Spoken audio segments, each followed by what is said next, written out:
In unserer bereits 4.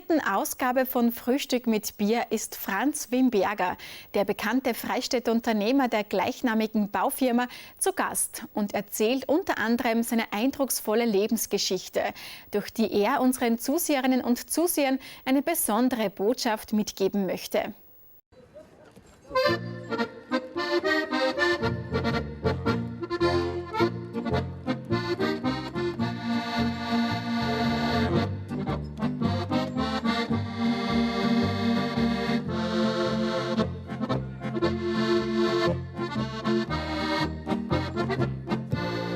Grüß Gott in Österreich. Grüß Gott beieinander. Herzlich willkommen zu einer neuen Ausgabe vom Frühstück mit Bier. Wen haben wir denn heute, Pascal? Heute haben wir Franz Wimberger, ein echter Müllviertler und eine Legende aus dem Müllviertel, den wir heute bei Frühstück mit Bier interviewen. Und da ist er.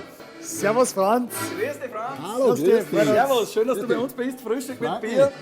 Schau drauf an. Und auf das. Schau dir das an. Super. Prost, Mahlzeit, willkommen bei Frühstück mit Bier. Cheers. Prost. Prost.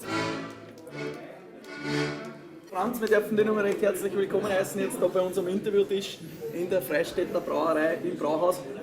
Das Haus wirst du wahrscheinlich als Müllviertler kennen, oder? Ja, wenn ich da so Bierkisten sehe, erinnere ich mich daran, mit 14,5 Jahren im ersten Lehrjahr habe ich jeden Tag mit dem Moped von dort Bierkisten abgeholt für die Baustelle. Wirklich? Paulskammer Freistadt war meine erste Baustelle im ersten Lehrjahr. Ah, Wahnsinn. Du hast ja Maurer gelernt, oder? Mauer gelernt, Berufsschule in Freistadt, ja. Ja. Und was erinnerst du dich nur an die Zeit? Was war da das Besondere vielleicht? Das Besondere war, es ist ein interessanter Beruf. Es ist jeden Tag, sieht man, was wachsen als Maurer, als Bauarbeiter und man kriegt die Anerkennung von den Kunden. Jeden Tag, weil immer wieder was vorwärts geht. Es ist eigentlich ein totaler, genialer, schöner Beruf. Und das, dass immer was wächst, das hat dich ja dein ganzes Leben lang quasi inspiriert und motiviert. Und deswegen hast du dich dann auch selbstständig gemacht. Richtig, ja. Ich war 6 Jahre mit ein paar Freunden in Bayern draußen. Da haben wir gearbeitet und dort habe ich dann am zweiten Bildungsweg einen Bautechniker gemacht. Und danach war ich in Linz bei einer großen Baufirma als Bauleiter. Und dann war ich 6 Jahre Berufsschullehrer in Freistadt. Und in der Zeit habe ich dann mein eigenes Haus gebaut. Und das war die Geburtsstunde vom Bauunternehmen. Da hast du gedacht, wenn du das für dich selber machst, machst du gleich ein eigenes Unternehmen. Ich habe mal gehört, da hast du ein paar Probleme gehabt, du hast dich nicht so gut aufgehoben gefühlt, gell? Und hast dann gesagt, eigentlich werden die Heiselbauer nicht so umsorgt, wie sie umsorgt werden sollen. Richtig, richtig. Also damals hat man sich um die größeren Baustellen von den Bauunternehmern gekümmert.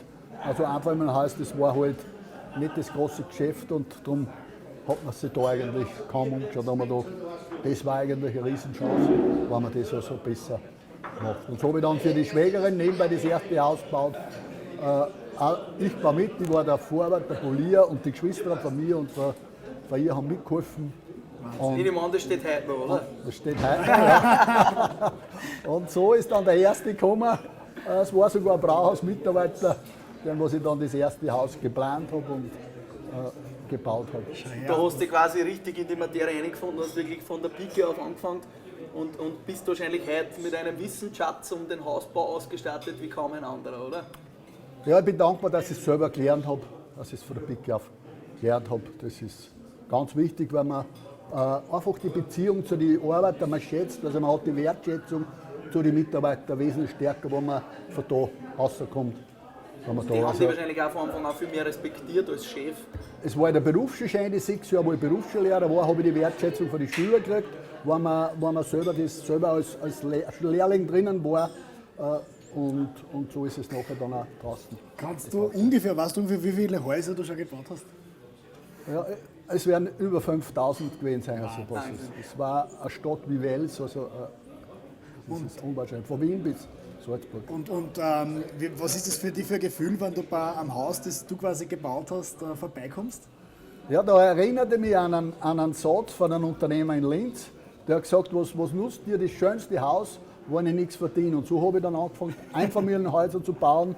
Das ist zwar nicht die Großbaustelle, aber es hat irgendwo auch passt. Für beide Seiten, ich war aber drauf aus, Wien. Also einer hat mir mal einen wichtigen Satz gesagt, hilf möglichst vielen das zu bekommen, was sie sich wünschen, dann werden auch deine Bedürfnisse erfüllt. Das heißt, ich habe die Mitarbeiter geholfen, dass sie erfolgreicher geworden sind, dass sie besser geworden sind. Im Prinzip war ich als Unternehmer auch Trainer, wie der Berufsschule. Das war wichtig, dass ich das durchgelernt habe. Und den Kunden, wenn man möglichst vielen Kunden hilft, dass er seinen Lebenstraum erfüllt kriegt, dann ist das, kann man sagen, es weiter und so ist das eigentlich so gewachsen. Und ich glaube, heute hast du das Unternehmen schon übergeben an deinen Sohn und das habt Ich ihr, habe es vor einem Jahr an einem Sohn übergeben, ja. fast 800 Mitarbeiter und seid einer der größten 600. Einer der größten Arbeitgeber auf jeden Fall im Mühlviertel. Das heißt, man kennt dich schon, du bist da schon eine Berühmtheit. Aber das ist nicht selbstverständlich. Ich bin sehr dankbar, dass auch mein Sohn, so wie er, eine Freude ausstrahlt und dass er die Begeisterung hat dafür. Dass er das nicht wegen Geld und Umsatz macht, sondern dass ich ihm das rüberbringen kann, dass die Menschen wichtig sind in erster Linie. Und freue mich total. Es ist nicht selbstverständlich, dass er das im selben Sinne mit den Werten, die wir installiert haben, dass er das weitermacht. Das ist, muss ich auch sagen, das freut mich und berührt mich sehr. Und das ist absolut nicht selbstverständlich. Lieber Franz, du hast dann einmal einen ziemlichen Erfolg gehabt natürlich, hast da gutes Geld verdient und hast dann begonnen, dein Leben etwas zu sehr zu genießen. Wie darf man sich das vorstellen? Wie ist das so vonstatten gegangen? Ja, manche Leute sagen, das Geld verdirbt den Charakter. Aber ich möchte sagen, das stimmt nicht. Das Geld verdirbt nicht den Charakter, sondern das Geld zeigt den wahren Charakter von einem Menschen. Wenn du einem Menschen Geld und Macht gibst, dann lernt man den wahren Menschen kennen. Und es gibt ein Sprichwort, wenn es einem Esel zu gut geht, dann begibt er sich aufs Eis, um zu tanzen. Und so habe ich dann angefangen, irgendwo mit Freunden in Nachtclubs zu gehen in Linz. Und so habe ich ich habe eine wunderbare Frau, ich bin jetzt 46 Jahre mit ihr verheiratet, aber so habe ich damals, wie es uns wirklich gut gegangen, auch finanziell, die Liebesbeziehung zu meiner Frau zerstört, weil sie hat das verhältnismäßig bald mitgekriegt. Ja. Und Sehr klar. ich habe immer wieder versprochen, dass ich das aufhöre, aber es war wie eine rosarote Brille. Es war eine zwanghafte Verhaltensweise, wo ich Jahre nicht losgekommen bin. Aber es ist, finde ich, also wirklich bewundernswert, dass du so offen auch mit ihm umgehst und quasi damit andere von ihm lernen können, von deinen Fehlern. Richtig, Du hast ja auch ein Buch darüber geschrieben. Also ich bin nicht stolz, weil ich viel erreicht habe im Leben, sondern weil ich so dankbar bin, dass ich diese Kurven gekratzt habe, dass ich diese Veränderung machen habe können. Und darum freue ich mich über jeden, wenn ich das mit der richtigen Motivation weitertun kann. Weil ich weiß, es waren alle Berufsschichten waren wir da drinnen. Aus allen Bereichen. Also, und ich weiß, damals hat man das nicht begriffen, was man das eigentlich für Abhängigkeit ist. Du hast dann ein Buch geschrieben, das heißt Lebenswende statt Lebensende. Das heißt, du glaubst, das wäre wahrscheinlich irgendwann vorbei gewesen, wenn du das weiter betrieben hättest in dieser Intensität? Also meine Gesundheit war kaputt, ich habe mehrere Symptome gehabt. Es hat angefangen mit Magenproblemen, dann chronische Rückenschmerzen, dann Augenentzündungen, Depression und das letzte war dann Darmkrebs. Der Körper sagt es da einfach, oder? Ja, aber ich habe das alles mit den Medikamenten bekämpft und habe aber nicht irgendwo eingesehen, dass das auch vielleicht mit meinem Lebenswandel zu tun hat, dass ich da natürlich im Büro gesessen bin und die Gedanken sich gedreht haben nur von der Nacht. Also ich habe einfach viel Zeit vertan Gedanken mit falschen. Das heißt, du hast eigentlich am Abend gefeiert und bist ausgegangen und dann in der Früh bist dann wieder arbeiten gegangen? Richtig. Und es geht eine Zeit, kann man das verschlafen, aber irgendwo war das. Und wie hast du diese Wende dann tatsächlich geschafft? Ich meine, das ist ja irrsinnig, ist jetzt im Rückblick leicht hergeredet, aber wie macht man das? Meine Gesundheit war kaputt, die Ehe war kaputt, wir waren schon 6 Monate getrennt, ich habe dann in Linz gewohnt und das Unternehmen war nahe vom Bankrott, also mit etwa 100 Mitarbeitern. Bis ich dann, so wie ich euch heute die Lebensgeschichte erzählt, so habe ich dann in Schloss Bichl einen Unternehmer gehört, der seine Lebensgeschichte erzählt hat. Und der hat eine Freude ausgestrahlt und dann haben wir gedacht, boah, das möchte ich auch irgendwo. Ja, und der hat am Ende gesagt, wenn irgendwer Probleme hat oder was Fragen hat, dann kann ich gerne rauskommen und da kann ich noch reden mit ihm. Also.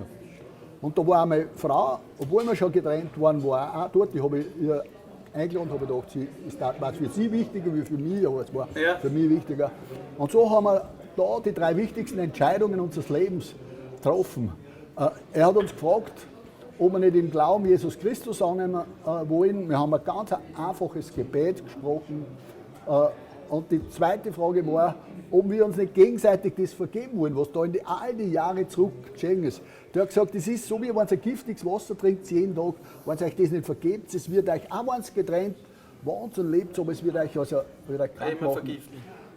Und so haben wir da, das war ein Wunder, für mich war es leichter, weil sie war immer anständig und treu, so haben wir da gegenseitig da vor dem Rednerpult, wo wir da gestanden haben, Vergebung ausgesprochen. Das war ein Wunder. Und dann als drittes hat er gesagt, seine Frau hat Krebs gehabt und jemand hat für sie gebetet, die war schon im Endstadium und sie ist geheilt worden. Und er hat für viele schon gebetet, hat die Hände aufgelegt und um Heilung gebetet. Und ich habe dann gesagt, sie haben, ja, wenn es Gott wirklich gibt, wenn der wirklich hilft, warum hat er mir dann warum habe ich so viele Jahre so viel Schmerzen gehabt? Warum hat er mir dann da nicht geholfen? Aber ich habe dann einfach Ja gesagt und meine Frau auch. Die hat uns da die Hände aufgelegt und hat für Heilung gebetet. Und von dort haben wir sie verabschiedet und haben in ein Extrazimmer gegangen, in Schloss Bichlan, in einem Hotel. Und da war das irgendwie einartig, da war ich 18 Jahre schon verheiratet mit meiner Frau. Schau sie an, denke, diese bildhübsche Frau, ist wie wenn ein Nebel gewichen war vor mir. Hat sie was da? Und da hat sie irgendwas da. Und wir haben da auch anders reden können. Wir haben ein paar Stunden miteinander geredet und dann haben wir gesagt, ein einziges Mal versuchen wir es, geben wir uns nochmal die Chance. Und wenn es wirklich ist, dann ist es halt endgültig für Verschluss. Also ich habe ja den Bauernhof überschrieben gehabt, da finanziell war sie versorgt. Ja. Sie war auch beteiligt an der Firma. Sie hätte also sich nicht mehr zurückbegeben müssen, wenn sie nicht ihr wollen hätte nichts mehr gefällt. In was für einem Alter war das circa? 42 Jahre war da. 42 Jahre warst du. Ja. Glaubst du, Beide 42. Glaubst du, hast du die Zeit, also braucht man die Zeit vorher, braucht man ein gewisses Alter, dass man halt auf das draufkommt? Oder ist das Nicht unbedingt. Also wenn ich diese Geschichte schon früher gehört hätte, dann war es vielleicht möglich gewesen, dass ich früher schon vielleicht also. Aber ich denke, wir machen ja jeder unsere Blödheiten und die Chance ist für jeden, dass er eine Veränderung. Aber das heißt, du hast eigentlich eine ziemliche Achterbahn hinter dir. Gewaltige Achterbahn. Also es ist ein Wunder, dass ich kann es verstehen, warum ein Sandler auf der Straße ist. Das hätte bei mir leicht passieren müssen, muss ich sagen. Lieber Franz, bei uns bei Frühstück mit Bier ist es Tradition, dass wir schauen, wie viel Kraft du hast in dir, wie viel Kraft das da das Freistädter Bier gibt. Ja, lieber Franz, wir fragen dich jetzt dazwischen ein bisschen an Wordrap. Gerne. Wenn ich ein Laster hätte, dann wäre das? Am Abend zu viel, zu heftig und zu fett essen. Ja. An meiner Frau schätze ich besonders.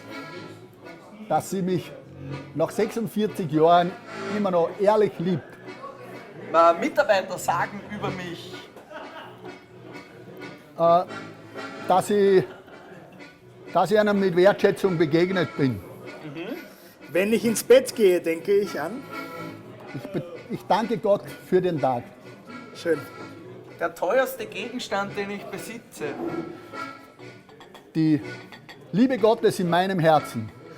Sehr schön gesagt. Lieber Franz, ich glaube, wir erlösen dich. Du hast 1 Minute 10 geschafft. Großen Applaus für Franz. Jawohl. Super gemacht. Bravo. Ja, Franz, wie viele Kisten Bier vom Freistädter Brauhaus hast du, glaubst du, in deinem Leben zu einer Baustelle gebracht? Viele. 3 Jahre und es waren, was ich schade finde, rückwirkend, es hat welche gegeben, die am Tag eine Kiste getrunken haben, damals. Ja. Einzelne. Und die haben immer wieder gesagt zu mir, sauf, was sauft der nicht. Also es war vielleicht, Das war schon ein Thema. ich denk, und da hat sich gewaltiges da. Da freue mich sowas, was heute kaum auf der Baustelle noch was So viel sagen wird, noch am Abend oder am Wochenende, ja, aber Unter der Arbeit wird nichts mehr das drum. ist, muss ich sagen. Dabei. Ja, lieber Franz, bei uns ist immer so, bei uns packen auch unsere Gäste immer Jugendsünden oder spezielle Geschichten, die sie noch nie wo erzählt haben, aus. Hast du da vielleicht etwas auf Lager für uns, wo du sagst, das habe ich eigentlich noch nie wem erzählt? Naja, in der Jugendzeit haben wir haben ja Waffen gefunden, damals, wie es war am Schulweg. Und wir haben alle möglichen Waffen, Revolver oder Pistolen gehabt. Und wir haben beim Nachbarn die Händel erschossen, oben am Drösberg, ich bin der Nachbar von einem Bauernhof, und die haben wir in die Mistlocke geworfen. Und dann haben wir denen der Bayern gesagt, da haben die Händel da haben ein paar Händel mit Mistlocker gefallen, wo wir da erschossen haben vorher. Wir haben auch dann ein Schrotgewehr gehabt und da haben wir, ein Freund war beim Wirt Und der hat da halt, wenn die am Abend getrunken haben, die Jäger, hat aber die Schrotpatronen denen rausgezogen und wir haben dann wieder herumgeballert mit dem Schrotgewehr. Also da waren wir 12, 13, ja, das war schon. Bis uns dann einer mal alles zusammengepackt und hat es in einen Teich reingeworfen. Die ganzen Waffen, die wir gehabt haben, fahren sie an. Aber ein älterer war das so. War vielleicht dann nicht gut. Das war vielleicht gut, weil es war schon gefährlich gewesen. Wahnsinn, ja. Aber gut, das ist mal eine Geschichte, die wahrscheinlich nicht alltäglich ist. Ja. Warst du das dann noch, oder hast du es im Nachbarn irgendwann einmal gebeichtet, dass ihr das Wort sind? Nein. Also, lieber Herr Nachbar, es war der Franz. Das heißt, den lässt du mir auf den Händel bei dir, oder? Fahren wir nochmal hin zu dem, wie du diese Wende geschafft hast. Weil, also ich kann das sehr gut nachvollziehen, wenn man dem Spaß hinterherjagt, jeden Tag auf der Gaudi ist. Du bist in so einem Radl drin und es macht ja eigentlich dann am Abend wieder Spaß. Wie schaffst du das, dass du das wirklich dann, oder wie hast du es geschafft, dass du das aufhörst und sagst, du denkst ans langfristige Glück? Das ist eine gute Frage, weil wenn ich zurückdenke, wenn ich am Abend um 5 Uhr durch Linz gefahren bin, wenn ich meinen Job erfüllt gehabt habe, und dann hat mich der eine oder andere Freund angerufen, du Franz, was ist, da mal wieder, was ist los, warum kannst du nicht? Wir beide haben begonnen, die traut ja nie. Also dieser Unternehmer hat uns damals was Wichtiges gesagt. Er hat gesagt, schaut her, ihr habt es bis jetzt nicht geschafft, dass sich verändert, dass da loskommen wird, aber fangt an, euer Denken zu verändern. Stellt euch das so vor, bei einer Senf, wenn man es drauf tut, kommt Senf raus, bei Ketchup kommt Ketchup raus, und bei Mayonnaise, wenn es drauf tut, kommt Mayonnaise raus. Und wenn ihr euch nicht jetzt was Besseres, euer Denken verändert, mit was Besserem, dann braucht es nicht erwarten, dass sie das Leben verändern.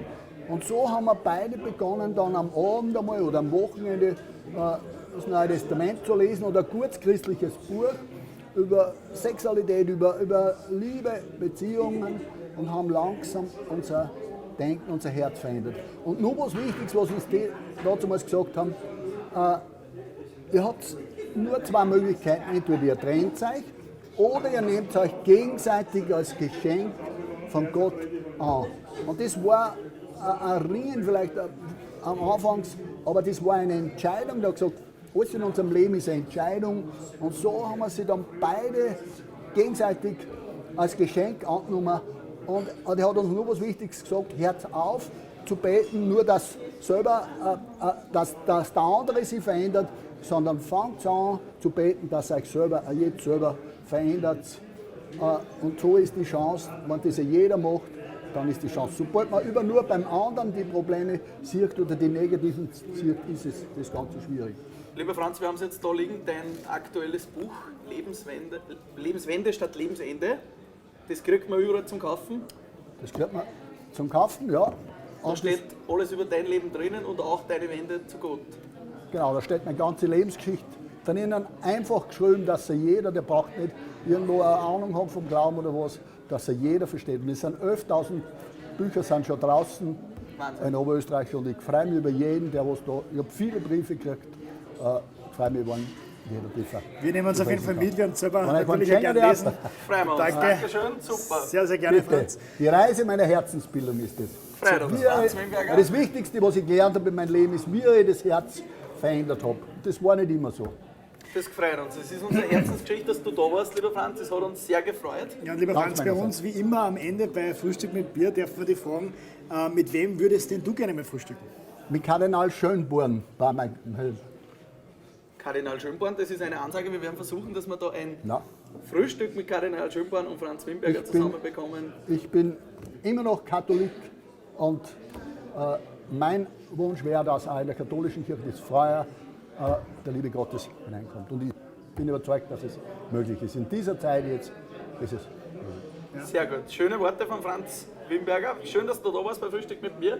Wir freuen uns, wenn du wiederkommst und sagen noch ein letztes Mal Prost. Danke, lieber Franz. Prost. Cheers. Danke, das Sinne. war ganz nette Jungs. Danke, du lieber Dankeschön. Franz. Ja, in diesem Sinne, wir sehen uns wieder beim nächsten Mal Frühstück mit Bier. Genau, schaltet wieder ein, wenn es heißt 2-Tagesbad um eine Uhrzeit, die uns nicht so taugt. Aber ein Bier ist dabei. Prost. Cheers.